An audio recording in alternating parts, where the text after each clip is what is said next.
Mesdames et messieurs, amis de droit à la parole, bonsoir et bienvenue à ce programme. Un programme qui intervient dans un climat des grands débats nationaux. Nous sommes dans ce pays, la République démocratique du Congo, où toutes les décisions prises suscitent des débats affirmés par les niveaux de connaissance de chacun.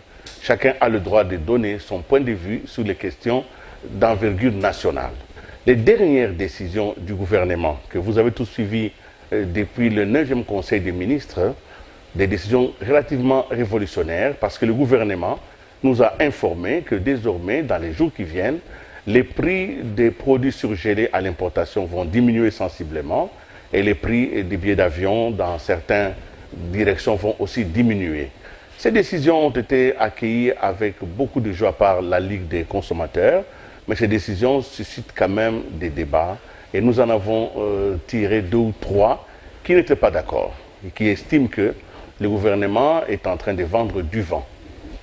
Notre responsabilité en tant que médias, c'est d'aller au fond de ces questions, de vous offrir un débat rationnel, un débat de fond sur ces mesures. C'est donc la joie que j'ai de recevoir un expert dans la matière, M. Al Kitenge, qu'on ne présente plus. Bonjour Al Kitenge. Bonjour Willy. Merci donc d'avoir accepté cette invitation. La toute dernière des productions pour vous présenter, vous êtes l'auteur d'un ouvrage qui est en train de circuler déjà comme des petits pains. Cet ouvrage, c'est Sine qua non, afin de déraciner la corruption. Voilà votre dernier ouvrage. Nous reviendrons un tout petit peu vers la fin, mais nous vous avons appelé parce que vous êtes stratégiste, vous avez un regard scruté sur les questions économiques du pays et puis surtout aussi parce que nous attendons de vous un débat objectif. Monsieur Al Kitenge, merci donc d'être là et je dis aux téléspectateurs que nous allons essayer d'y aller progressivement mais assez rapidement pour que vous puissiez vous aussi vous faire une idée. De quoi s'agit-il? Il s'agit bel et bien de cette décision du gouvernement. Il s'agit aussi de la réaction officielle. Nous avons eu 2 réactions. La première, celle de la FEC, la Fédération des entreprises du Congo, qui s'est inscrite en faux par rapport à cette décision du gouvernement. Et la FEC a dit que cette décision n'a pas pris en compte la réalité d'exploitation. Cette décision du gouvernement, elle viole contre le contexte général de l'environnement des affaires en RDC. Mais avant qu'on arrive à la FEC, revenons d'abord à vous. Vous-même personnellement, comment vous avez accueilli ces décisions du gouvernement? Merci beaucoup Willy, mais je crois que nous sommes en train d'arriver à la fin du bal des choses. Vous savez, nous sommes dans un pays où en grande partie l'information est cachée. Et aujourd'hui, de suite d'une crise politique qui est devenue en réalité une crise commerciale et économique, on est obligé de rentrer dans la donnée et dans l'information économique. Et là, on va découvrir bien plus que ce qu'on a vu jusqu'à présent. Par exemple, on va s'apercevoir que nous sommes victimes d'un commerce triangulaire institutionnalisé. Vous achetez des biens à un point A, vous êtes facturé à un point B, qui sont en fait des pratiques qui ont été révélées lors du rapport de Ménafinance il y a quelques années. 2013. Et bien entendu, toutes les pratiques qu'il y a là-dedans procèdent du simple fait qu'il y a un conflit permanent d'intérêts avec nos opérateurs politiques qui font de l'économie, parce qu'en ce moment-là, ils ne savent pas de quel côté ils doivent être, de la rigueur de l'État ou dans la sauvegarde des intérêts personnels. Nous sommes là dans une situation où un certain nombre d'erreurs tactiques et stratégiques ont été commises, parce que nous sommes dans une situation malheureuse d'une espèce de monopole de fait. On a quelques 3, 4, 5 opérateurs, importateurs de grand renom, malheureusement presque tous teintés de la même couleur politique, même si certains ne sont pas nécessairement congolais, et qui commencent à s'amuser malheureusement avec le commerce comme un instrument politique. Ça, c'est une faute. Ça, c'est une erreur. Et je crois simplement que ça nous amène à une rigueur importante d'un peuple, celle de différencier les affaires de l'État avec les affaires privées. Mais ça, vous faites on peut aussi vous reprocher d'avoir une vision politique de la question économique. On appelle ça la politique économique. Ça veut dire qu'en fait, lorsque vous faites de la politique économique, vous vous en rendez bien compte qu'à un moment donné, vous devez être en mesure de juger sur des faits qui ne sont pas purement économiques, qui sont commerciaux, qui sont diplomatiques, mais des fois qui sont eux-mêmes politiques. Et je crois qu'ici, il est très important de comprendre ce qui s'est passé, parce que dans un passé assez récent, tout le monde a vu, dans la presse alternative, toutes ces mamans qui criaient sur ce qui s'est effectivement passé, y compris sur des biens de base qui ont multiplié le prix par 2 ou par 3. Ça, c'est de la communication politique qui a malheureusement réveillé l'intérêt du politique pour être en mesure de comprendre en fait cette réalité, d'où elle vient. Et quand les politiciens commencent à gratter, on s'aperçoit que dans la guerre politique, la vraie bataille économique commence à apparaître comme étant une véritable arme. Et je crois que c'est là-bas qu'il se trouve le problème. Et c'est pour ça qu'aujourd'hui, on a des gens qui commencent à s'agiter parce que ce qui doit être vu n'est pas encore ressorti. Ça va ressortir. Alors, essayons de récapituler un peu les faits. Le gouvernement a décidé de cette diminution des prix sur base de quoi? Non, le gouvernement n'a pas nécessairement décidé de la diminution de prix. Le gouvernement a essayé de comprendre ce qui se passe effectivement. Vous savez, dans la construction d'un prix de vente, il y a le prix d'acquisition, il y a ce qu'on appelle le prix complet, ça veut dire qu'en fait le prix d'acquisition plus tous les prix d'acheminement, de dédouanement, de transport local et probablement de coûts opérationnels. Et donc en ce moment-là, l'État congolais qui est en fait le régulateur mais aussi le contrôleur a le devoir de se poser les mêmes questions que tout le monde. À partir du moment où le citoyen se pose la question de savoir qu'est-ce qui s'est passé avec les œufs, pourquoi le prix est multiplié par 3, l'État qui écoute le citoyen a le devoir de se poser exactement la même question et de vérifier. C'est la première des choses que l'État a commencé par vérifier. En s'apercevant qu'il se passe quand même des choses assez bizarres, l'État a décidé de dire on va se mettre autour d'une table avec les opérateurs économiques pour être en mesure d'identifier le vrai problème, être en mesure de nous remettre dans ce qu'on appelle l'équité. Toute la question aujourd'hui, c'est de savoir, nous avons comme choix de modèle économique l'économie libérale. Mais ça ne dit pas l'économie de la jungle. Ça ne dit pas une économie où les uns ont une pression sur les autres. Et les autres, c'est les citoyens, monsieur tout le monde, celui dont le pouvoir d'achat est déterminé par le dur labeur et son travail.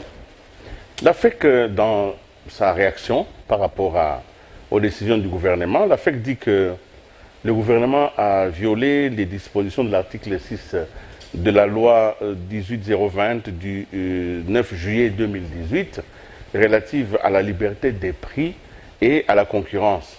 On sait que les prix et les services sont librement fixés par ceux qui en font l'offre, sous réserve bien entendu du contrôle a priori. Alors, dans ce que nous avons suivi, le gouvernement dit qu'il a élagué d'un certain nombre d'éléments qui font que le prix atteint les niveaux que nous avons pratiqués. Qu'est-ce que ça veut dire? Il a élagué sur les taxes, il a élagué sur ses bénéfices. Il faut que les peuples comprennent exactement qu'est-ce que le gouvernement a fait pour que les autres se sentent obligés de diminuer leur prix. L'AFEC dit que la liberté de fixation du prix est déterminée par deux choses, la loi de l'offre et de la demande et la libre concurrence. Nous sommes malheureusement dans une situation où il n'y a plus de libre concurrence du tout, je vous l'ai dit à l'entrée. Nous sommes dans une situation de monopole de fait. Lorsque vous allez regarder la nature et le comportement d'un certain nombre d'opérateurs économiques qui dominent le marché, vous allez vous rendre compte que la notion de concurrence est complètement détruite. À partir du moment où la notion de concurrence est détruite, il y a ce qu'on appelle la dominance du dominant. Et à partir du moment où la situation de position dominante arrive, l'État est obligé d'entrer en jeu et être en mesure de dire qu'il y a des choses qui doivent être régulées. C'est la première des choses. La deuxième des choses, lorsque vous faites du commerce, vous avez l'obligation d'avoir ce qu'on appelle l'équité. Ça sous-entend que vous êtes là pour gagner de l'argent, mais pas pour voler de l'argent. Et donc, il est important que la transparence soit acceptée. Je ne crois pas qu'il soit du droit de qui que ce soit, y compris de l'AFEC, de penser qu'ils peuvent refuser d'être transparents. Aujourd'hui, toute la question, c'est de dire qu'il faut rétablir la confiance entre le commerçant, que se trouve être les membres de l'AFEC, et les acheteurs, que se trouvent être les citoyens. Et c'est pour ça que moi, je ne les appelle plus les consommateurs. Je les appelle les consommateurs. Ils doivent être intelligents et se poser la question de savoir qu'est-ce que j'achète, à combien je l'achète. Et ça, c'est quelque chose qu'il faut absolument mettre dans la tête des Congolais désormais. Et je crois simplement qu'on a sous-estimé pendant très longtemps les consommateurs parce qu'on les considérait comme des consommateurs passifs. Et aujourd'hui, ils commencent à se poser des questions. Aujourd'hui, ils commencent à interroger tout le monde. Vous savez, aujourd'hui, la chose la plus importante, et elle nous aide beaucoup, c'est cet avènement de l'Internet. Elle vous permet de comparer de manière permanente, en temps réel, tout ce qui se passe dans le monde entier. Et je crois que le consommateur congolais est en train de devenir intelligent et il est en train de devenir actif. Monsieur Al-Kitenge, je peux comprendre que l'AFEC, protégeant ses propres intérêts acquis, ses marges bénéficiaires, puisse réagir, ça peut se comprendre. Mais comment vous expliquez que dans l'opinion publique, il y a quand même ils ne sont pas opérateurs, ce sont à la limite des intellectuels, des hommes de grande qualité, des députés, des sénateurs, voire même des libres penseurs, qui doutent profondément de cette décision du gouvernement et qui pensent que le gouvernement est en train de vendre du vent. L'Afrique, vous avez dit. Mais dans l'opinion générale, si ceci peut être dit de cette manière, comment vous expliquez le doute de certains intellectuels? Je vous l'explique de manière simple. Nous sommes un pays qui est d'une économie qu'on appelle extravertie. Ça veut dire une simple chose en termes clairs. Nous exportons des produits miniers, un peu de bois, un peu de produits pétroliers, et tous de manière brute, ou presque.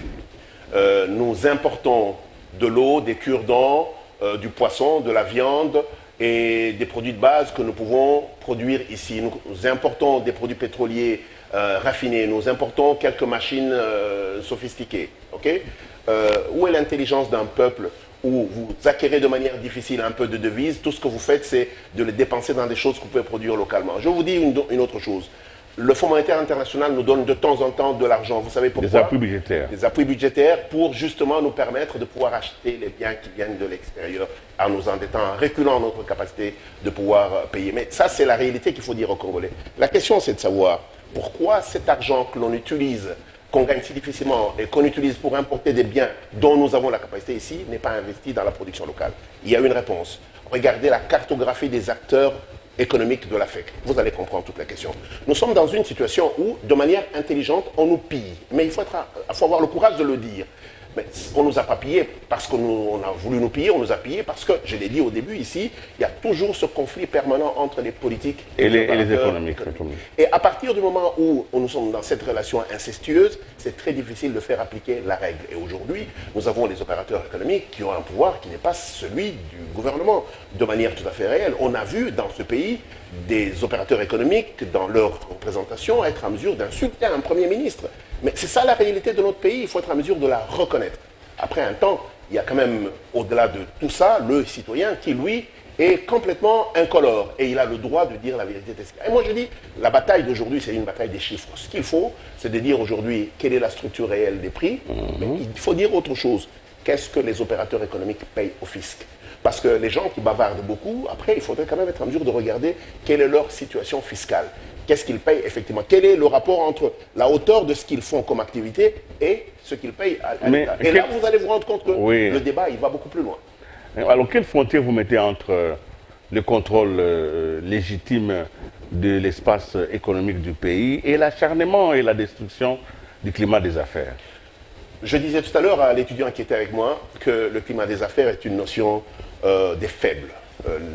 L'attractivité d'un pays est liée au simple fait qu'il vous donne des avantages pour que vous veniez le violer. Ce n'est inacceptable. Les pays les plus importants, ils ne se battent pas pour le climat des affaires, ils se battent pour la compétitivité. En combien de temps je me déplace d'un point A à un point B? En combien de temps je commande une marchandise, elle arrive? En combien de temps je m'inscris en tant qu'entreprise et je commence à opérer? Voilà ce qui compte le plus. Cette affaire de climat des affaires est un indicateur dont la France n'a pas besoin, je ne vois pas pourquoi nous en aurions besoin, dont les États-Unis ne parlent même pas, je ne vois même pas pourquoi nous en aurions besoin. C'est une manière de vous dire, allez, s'il vous plaît, couchez-vous là-bas et je vais faire de vous ce que j'ai envie de faire. Non, ça ne doit pas continuer comme ça. Ce sur quoi on doit se battre, c'est la compétitivité de la nation. Quelle est notre capacité à créer de la valeur sur le continent, à être en mesure d'avancer? Vous savez, aujourd'hui, nous sommes propriétaires de la plus grande réserve de cobalt et des 3D. Mais quelle est notre stratégie? À quel moment nous allons commencer à produire des produits à valeur ajoutée sur la chaîne?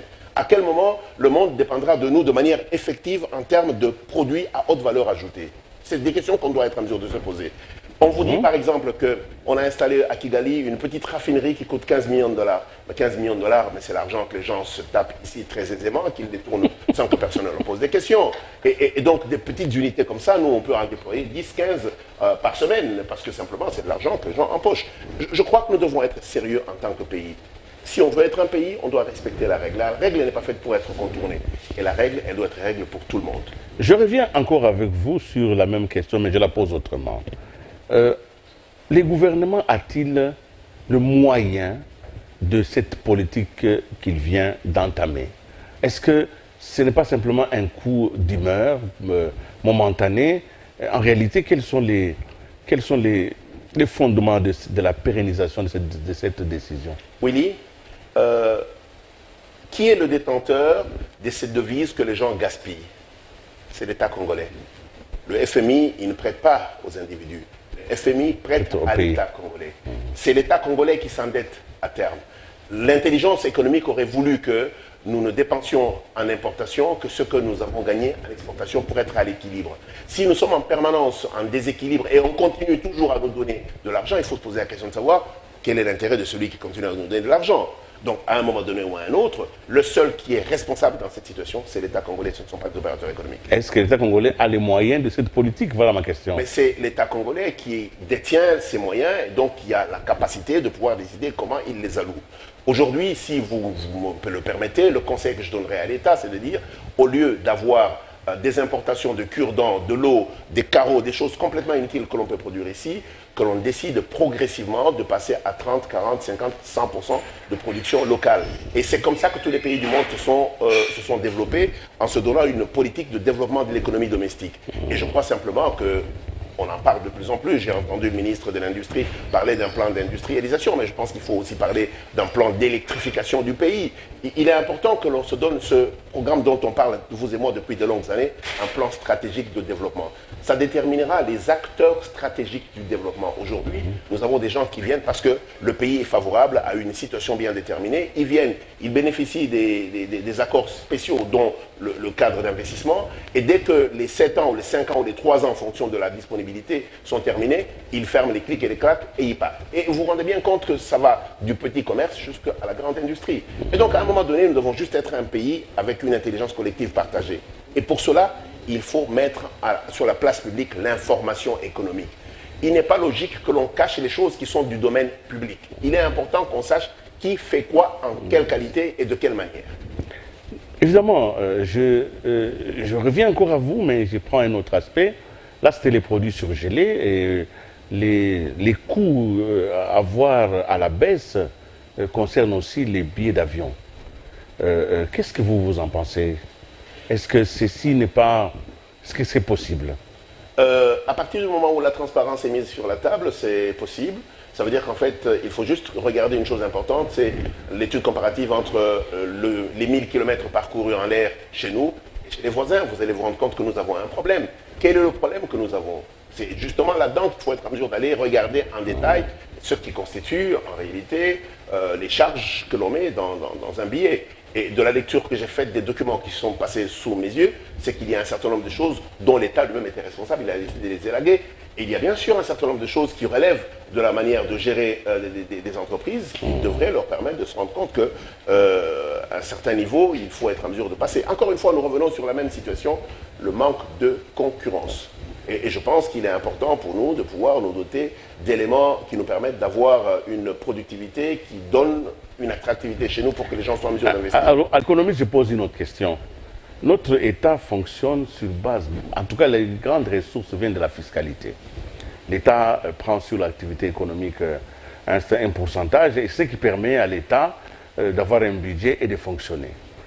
En même temps, quand l'État élague par exemple un certain nombre de taxes qui interviennent dans les prix, l'État se prive lui-même des moyens. Alors, comment l'État va faire face à ses obligations tout en se privant des moyens, en élaguant dans la structure des prix? Il y a une illustration très simple dans ce pays. C'est une société qui s'appelait Telecel. Pour avoir un téléphone, il fallait 1000 $ et la communication était à presque $1 la minute. Okay? On a décidé de baisser le prix en allant sur du GSM. Pour 250 $, on pouvait avoir un appareil et la communication est passée à 10 cents. La comparaison est tout à fait faisable aujourd'hui. Vous vous rendez bien compte que nous sommes passés de 30 à 40 000 personnes aujourd'hui à des dizaines, des millions de personnes qui sont utilisatrices des services. Et la fiscalité sur le grand nombre est toujours la chose la plus importante. Et je parle ici de ce qu'on appelle l'inclusion économique avec l'inclusion financière. Donc il faudra augmenter les opérateurs. Il faudra augmenter les consommateurs. Et pour augmenter les consommateurs, il faut baisser les prix pour que les gens soient en mesure de pouvoir être en mesure de consommer le produit. Et plus il y a des gens qui consomment le produit, plus il y a de la valeur qui se crée à plusieurs échelons. Toujours dans le même cadre des produits surgelés, j'avais oublié, il y a une entreprise, elle a pris le pied contre la FEC. C'est l'entreprise Egal. Egal dit que les calculs faits par le ministre de l'économie nationale, élaguant toutes les incohérences, n'ont fait l'objet d'aucune contestation par les opérateurs du secteur lors des concertations. Égal s'insurge contre la prise de position de la FEC aujourd'hui, en disant mais c'est pas possible, nous avions convenu, vous n'avez pas contesté sur le coup, pourquoi aujourd'hui vous vous levez contre? Donc dans le domaine de l'économie, nous pouvons aussi compter sur cette contradiction entre les opérateurs. Je pense que toutes les contradictions sont faciles à élaguer à partir du moment où on met tous les chiffres sur la place publique. Je pense que c'est la seule chose. Il s'agit du domaine public, il s'agit des choses qui nous concernent, nous, le consommateur. Je pense que la transparence est la chose la plus importante. Donc, en ayant communiqué dans un compte rendu les décisions qu'il a prises, même s'ils ne sont pas encore d'application, le gouvernement a fait preuve de transparence selon vous? Je pense que oui, et le gouvernement doit aller encore beaucoup plus loin en mettant tous les chiffres sur la place publique. Il n'y a rien de caché en ce qui concerne la gouvernance. C'est pour ça qu'on l'appelle la gouvernance ouverte. Les gens qui parlent de la bonne gouvernance parlent d'une partie de ce qu'est la gouvernance. La gouvernance doit être ouverte. Le citoyen doit avoir accès aux informations. Le citoyen doit savoir qu'est-ce qu'il paye, à qui il le paye. Et c'est pour ça que j'insiste sur le fait que quand on vous dit Dangote est l'homme riche, le noir le plus riche du monde, on sait vous dire où se trouve l'argent de Dangote. Une partie se trouve dans les comptes bancaires, l'autre partie dans les assets, l'autre partie dans les activités. Et aujourd'hui, la transparence veut que l'on sache, lorsque nos hommes d'affaires, les hommes politiques plutôt arrivent au pouvoir, avec quoi ils arrivent, et quand ils partent, avec quoi ils partent. Toute cette transparence doit faire partie de notre habitude de tous les jours. C'est de la même manière que quand un opérateur économique importe des biens, on doit savoir il les importe d'où, à combien, ça arrive ici à combien, et à combien ils les vendent. Ça doit être transparent. Et je crois qu'aujourd'hui, la frustration de la FEC n'est pas nécessairement dans le fait que l'on mette ces réalités à nu, c'est le fait qu'on leur ait parlé avec un ton d'autorité. Mais on oublie que l'État, c'est l'autorité publique. C'est l'autorité par définition. Et donc, il faut qu'ils apprennent à rester dans leur place, à écouter ce qu'on leur dit, parce qu'en fait, un pays n'est pas dirigé par les hommes d'affaires, un pays est dirigé par les la politique. Évidemment, Al-Kitenge, vous venez, je l'avais dit, vous avez publié un ouvrage important, Sine qua non, pour déraciner la corruption. Et cet ouvrage est en train de devenir en réalité un mouvement de conscience. Exact. Oui. Le livre que nous avons publié s'appelle Sine qua non, afin de déraciner la corruption, parce que pendant très longtemps, nous nous sommes occupés de lutter contre la corruption. Et on a vu qu'en 60 ans d'indépendance, on n'a pas réussi à en sortir. Nous avons mis en place un logiciel intelligent qui permet d'aller à la racine de la corruption et la sortir de notre système. La corruption, c'est le plus grand destructeur de la prospérité. On ne peut pas cohabiter avec. Il y en a pas un peu ou un peu moins. Il faut être à mesure d'en sortir complètement et la garder sous surveillance. Et j'ai développé 2 outils fondamentaux dans le livre. J'en ai offert un au chef de l'État, j'espère qu'il l'a reçu et qu'il l'a lu. J'en ai offert un au Premier ministre, j'en ai offert un aux 2 présidents des chambres de notre Parlement. J'espère qu'ils l'ont lu. Le livre est vendu à $40. Je le dédicace aux personnes qui le demandent. Et je crois simplement que ce livre est une nouvelle façon de penser face à la corruption. Mais en parallèle, nous avons créé un mouvement qui est déterminé par Supin, les intègres. Des gens, pas nécessairement qui sont bons, qui n'ont jamais commis la moindre faute. Non, c'est des gens qui disent ce pays mérite que nous nous conduisions comme des êtres humains corrects, que nous respections les règles, que nous respections les lois. Et si vous acceptez de vous engager, que vous signez notre code de conduite, nous vous considérons comme une personne intègre. Et nous vous gardons dans notre système d'entraînement et nous vous gardons dans notre système de surveillance. Vous pouvez être un être humain, vous pouvez être une entreprise, vous pouvez être une organisation, vous pouvez être un gouvernement, vous pouvez être un parlement, vous pouvez être n'importe quelle entité. Mais revenons un peu à votre logiciel. Oui. Là, on dit que la corruption est aussi vieille que le monde et que les hommes, toutes les latitudes, goûtent un peu à ces fruits défendus. Comment pensez-vous déraciner ce qui apparemment est lié à la nature humaine? Très simple. Nous avons fait l'étude préliminaire, celle de savoir qu'est-ce qui se passe avec la corruption. La corruption bénéficie à une catégorie de personnes et il y a une catégorie de personnes qui est la plus grande perdante.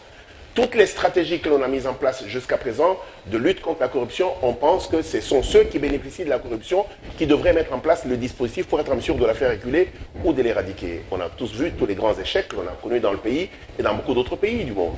Nous avons inversé le logiciel. Nous avons dit la victime de la corruption devrait prendre la bataille en jeu. Et nous avons déterminé des mécanismes. Et nous avons également dit pour que l'État d'un pays comme le nôtre s'engage, il devrait mettre la main à la poche. Et nous avons mis en place un dispositif qui, non seulement coûte un peu d'argent au budget, mais il multiplie le budget par 4, par 5, par 6, et qui peut remettre la taille du budget congolais à la hauteur de son programme et à la hauteur de ses potentiels. Mais on multiplie beaucoup de structures aujourd'hui. Autour du président, il y a une agence de lutte contre la corruption. À l'époque, je crois qu'il y avait un député d'heureuse mémoire qui avait suggéré la mise en place d'une structure de lutte contre la corruption. Est-ce que c'est des structures comme ça qui peuvent déraciner? Ces structures sont des structures institutionnelles. Elles peuvent devenir des instruments de l'État pour être en mesure de mettre en application une certaine vocation. Mais la vocation doit naître, quelque part, de mon point de vue, la vocation doit naître des perdants de la corruption. Et d'ailleurs, on le remarque très bien, la plus grande institution de répression de la corruption s'appelle Transparency International. C'est une organisation non gouvernementale. Elle ne tient pas de l'État allemand. C'est des citoyens qui ont décidé à un moment donné qu'on ne peut pas continuer comme ça, il faut arrêter. Regardez un pays qui marche très bien comme la Norvège, un autre comme la Suède, en fait les pays scandinaves. Vous vous rendez bien compte que la moralité protestante est la fibre réelle qui détermine la qualité des citoyens et qui impose une certaine gouvernance.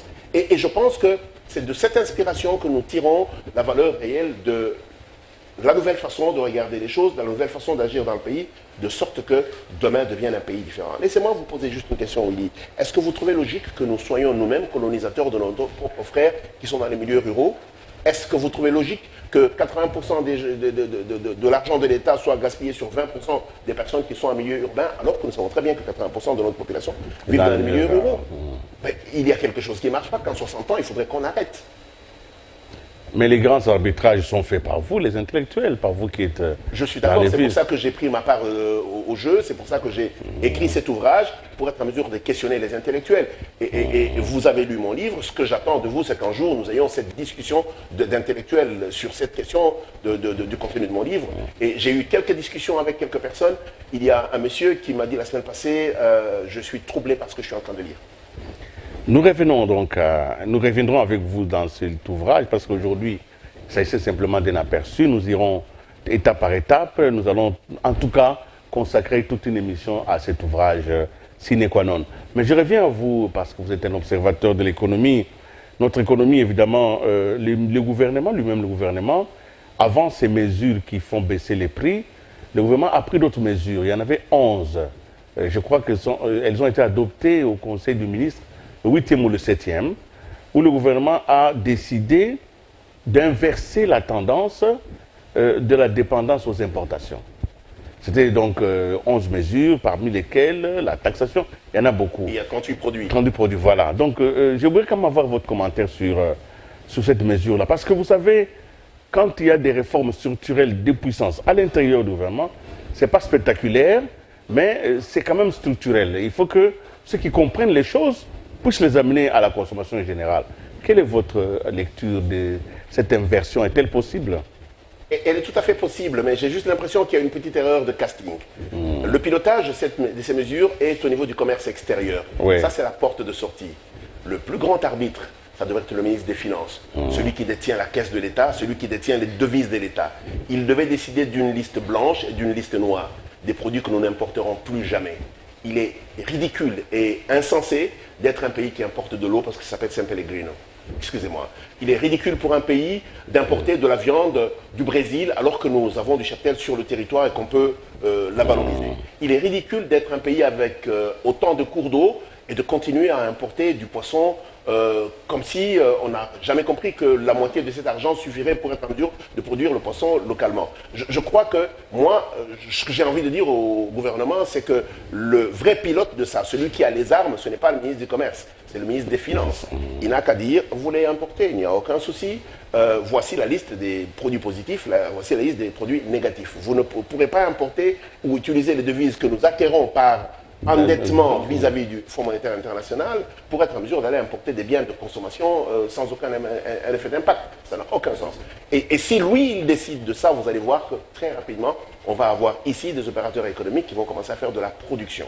Et vous savez, il n'est pas logique d'importer de la tomate alors que nous pouvons la produire ici et celle que nous produisons, nous la dépensons. De la même manière, nous importons de l'oignon, nous importons des choses que nous pouvons produire localement ici. Et les gens qui importent savent très bien qu'ils peuvent produire ici, mais je vais vous dire quelque chose. Ils importent pour une bonne raison, parce que c'est une manière pour eux d'exporter le devise vers des sociétés sœurs qui sont à l'extérieur, dans lesquelles elles font des bénéfices. C'est pour ça que la plupart des sociétés ici ne font pas de bénéfices, parce qu'elles font déjà des bénéfices à l'extérieur. Mais ça, n'importe quel comptable est censé être en mesure de le savoir. Alors, comment un pays comme la RDC peut se sortir de ce que moi j'appelle engrenage, si son économie est basée sur les importations et que les importateurs sont si puissants que la classe politique leur mange dans la main? Comment pensez-vous qu'un jour ça peut sortir? Il nous reste un acteur fondamental, c'est le consommateur. Est-il organisé? C'est-il quelque chose? C'est pour ça à part le fait de se libérer, de casser par la colère. C'est pour ça que je l'ai appelé consommateur. Vous savez, dans les livres d'économie, on nous apprend que quand vous avez l'argent, vous avez le pouvoir d'achat. Il n'y a pas une plus grosse idiotie que celle-là. En fait, quand vous avez l'argent, vous avez le pouvoir d'investir. Mais ça, on ne veut pas nous le dire. Mais à un enfant de 6 ans aux États-Unis, on lui apprend ce qu'on appelle l'éducation financière. On lui dit, il faut savoir garder économiser l'argent et être en mesure de l'investir.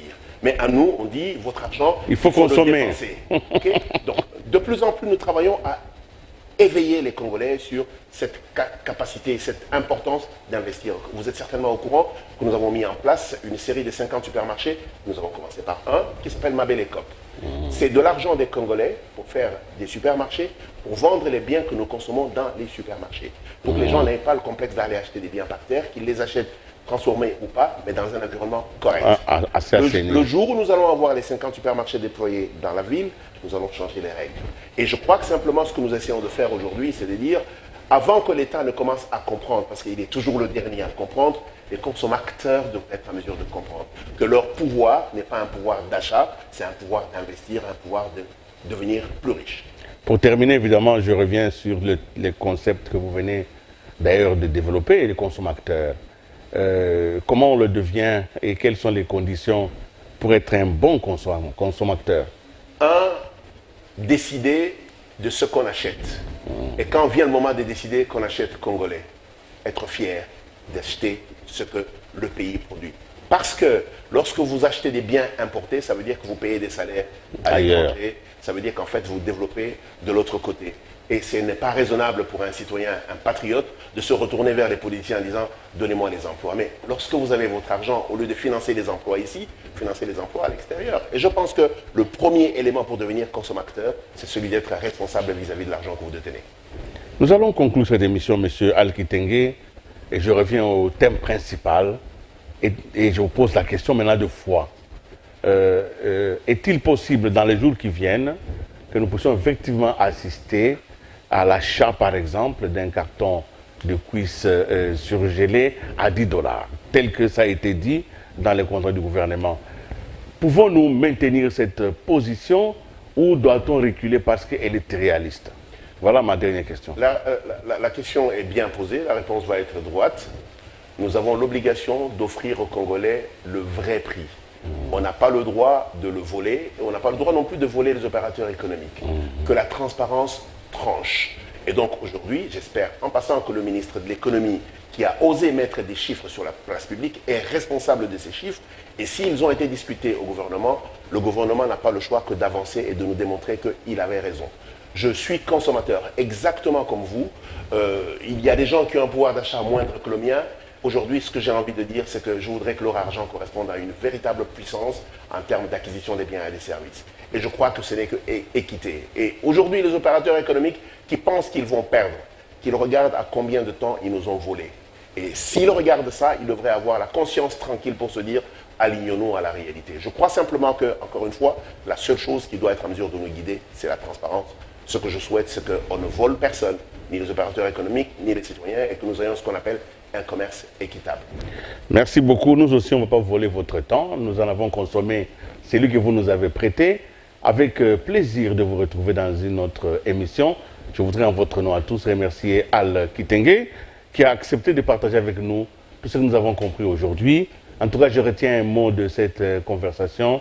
Devenons tous des consommateurs. Devenons les acteurs de notre consommation.